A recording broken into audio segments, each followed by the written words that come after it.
Y tras la primera vuelta electoral hubo una variación en el dólar, en particular una caída. Y para ahondar en este tema recibimos con mucho gusto a Federico Comesaña. ¿Cómo estás? ¿Cómo están? ¿Todo Hola, bien? Fede, ¿Todo bienvenido. bien? Bueno, muchas gracias. ¿A qué responde esta abrupta caída del dólar? Bueno, sí, es una baja, no es una baja que digamos No muy, es muy fuerte fuerte. como Estamos se hablando de un consideraba.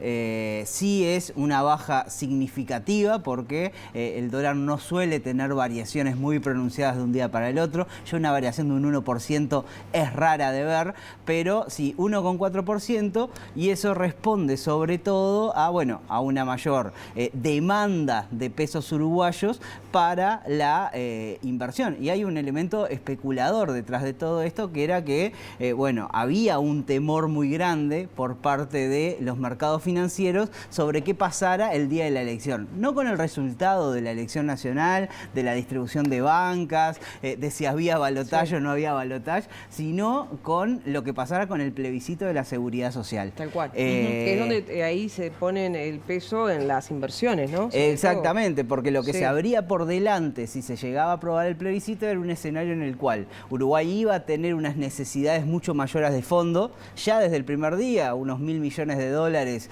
más en gasto en pasividades, pero además una trayectoria creciente de ese gasto que podía llegar en pocos años, en 15 años, a 3.000 millones de dólares, lo cual era algo que los agentes que prestan plata a Uruguay lo tienen en cuenta a la hora de establecer qué tan riesgoso es el negocio que están haciendo. Bueno, todo esto los mercados le daban una muy baja probabilidad, es decir, baja probabilidad de que se aprobara el plebiscito en base a las encuestas que iban saliendo sistemáticamente y una trayectoria a la baja en la intención de voto del plebiscito. Finalmente se obtuvieron 950.000 votos aproximadamente, un 39% del total. Eso hizo que cayera la iniciativa y se despejara la poca incertidumbre que había.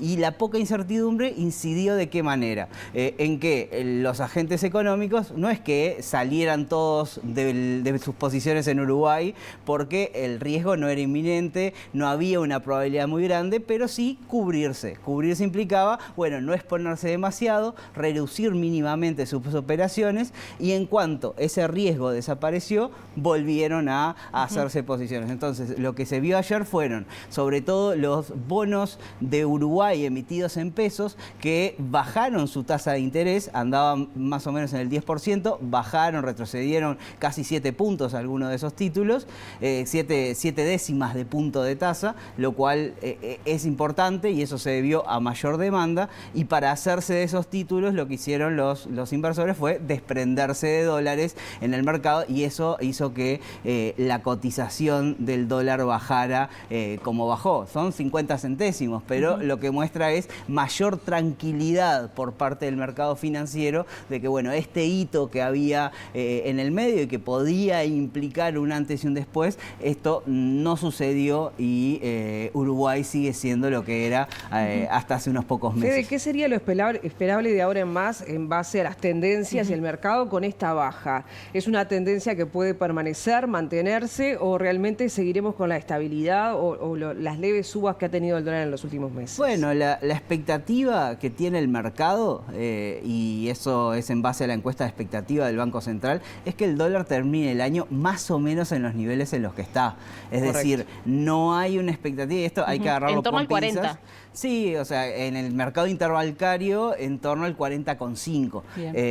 Perdón, 41,5 estaban dando la última encuesta de expectativas. Esto hay que agarrarlo con pinzas en el sentido de que es muy difícil invocarle una proyección de tipo de cambio porque está sujeto a muchos elementos que pueden afectarla. Pero sí es una noción de qué esperan los expertos, si hay una tendencia esperada o elementos que hablen de una posible depreciación o apreciación de la moneda. En este caso lo que entienden es que el nivel en el que está se condice con un escenario donde el mundo tiende a apreciar las monedas como las uruguayas, o sea que el dólar está bajando en varios países similares a la de Uruguay, sobre todo por la baja de tasas de interés de Estados Unidos, que hace que el dólar pierda fuerza a nivel internacional, pero es cierto que hay mucha incertidumbre, sobre todo con lo que tiene que ver con guerras y conflictos regionales en el mundo, que le pasan muy cerca a los grandes productores y los grandes canales de distribución del petróleo y otros commodities relevantes. Entonces, eso también es un elemento que está ahí sobre la mesa, y después lo que pase en economías